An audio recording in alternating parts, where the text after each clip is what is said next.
വൈറസിന്റെ വ്യാപനം കൂടിയതോടെ സാനിറ്റൈസറുകളും വിപണിയിൽ ജനങ്ങൾക്ക് ആവശ്യാനുസരണം ലഭിക്കാതെയായി. ഇതിന്റെ ആവശ്യകത തിരിച്ചറിഞ്ഞുകൊണ്ട് തളിപ്പറമ്പ് സർ സയ്യിദ് കോളേജിലെ അധ്യാപകർ നഗരത്തിൽ സാനിറ്റൈസർ വിതരണം നടത്തി. നഗരസഭാ ചെയർമാൻ മഹമ്മൂദ് അള്ളാംകുളം ഉദ്ഘാടനം നിർവഹിച്ചു. കോളേജിലെ രസതന്ത്ര വിഭാഗത്തിന്റെയും PTA സഹകരണത്തോടെ നിർമ്മിച്ച സാനിറ്റൈസറാണ് പൊതുജനങ്ങളുമായി സമ്പർക്കത്തിലേർപ്പെടുന്ന തൊഴിലാളികളായ തളിപ്പറമ്പിലെ ബസ് തൊഴിലാളികൾക്കും ഓട്ടോറിക്ഷ ഡ്രൈവർമാർക്കും സൌജന്യമായി വിതരണം ചെയ്തത്.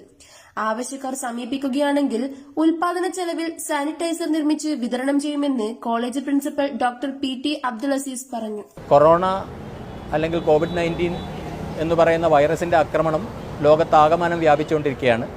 കേരളത്തിലും കൊറോണ എത്തിക്കഴിഞ്ഞു.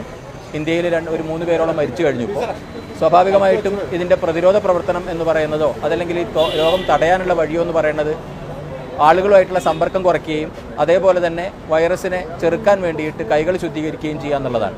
വായിലും മൂക്കിലും മുഖത്തുമൊക്കെ നമ്മൾ കൈകൾ കൊണ്ടുപോകുന്നത് കൊണ്ട് കൈകൾ ശുദ്ധീകരിക്കാൻ വേണ്ടിയിട്ടുള്ള ഒരു വഴിയാണ് സാനിറ്റൈസർ.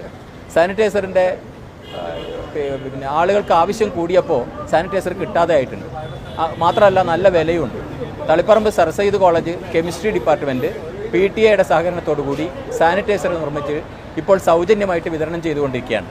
എല്ലാ ആളുകൾക്കും കൊടുക്കാൻ നിവൃത്തിയില്ലാത്തതുകൊണ്ട് പൊതുജനങ്ങളുമായിട്ട് സമ്പർക്കത്തിലേർപ്പെടുന്ന ബസ് തൊഴിലാളികൾ, ഓട്ടോറിക്ഷ തൊഴിലാളികൾ അതുപോലെയൊക്കെയുള്ള ആളുകൾക്കാണ് നമ്മൾ സൗജന്യമായിട്ട് ഈ സംഗതി കൊടുത്തുകൊണ്ടിരിക്കുന്നത്. അപ്പോൾ തളിപ്പറമ്പ് സർ സയ്യിദ് കോളേജിലെ കെമിസ്ട്രി ഡിപ്പാർട്ട്മെൻറ്റ് വേൾഡ് ഹെൽത്ത് ഓർഗനൈസേഷൻ്റെ നിർദ്ദേശപ്രകാരം തന്നെയാണ് ഈ സാനിറ്റൈസർ നിർമ്മിച്ചിരിക്കുന്നത്. ഇത് ഇപ്പോൾ കോളേജിൽ പഠിക്കുന്ന മുഴുവൻ കുട്ടികൾക്കും, പരീക്ഷ എഴുതാൻ വേണ്ടി വരുന്ന മുഴുവൻ കുട്ടികൾക്കും നമ്മൾ കൊടുക്കുന്നുണ്ട്. കോളേജിലെ ജീവനക്കാർക്ക് കൊടുക്കുന്നുണ്ട്. ഇപ്പോൾ ഈ പൊതുജനങ്ങളുമായി സമ്പർക്കത്തിലേർപ്പെടുന്ന തൊഴിലാളികൾക്കും സൗജന്യമായിട്ട് കൊടുത്തുകൊണ്ടിരിക്കുകയാണ്. നാളെ മുതൽ കൂടുതൽ നിർമ്മിക്കാൻ ഉദ്ദേശിക്കുന്നുണ്ട്.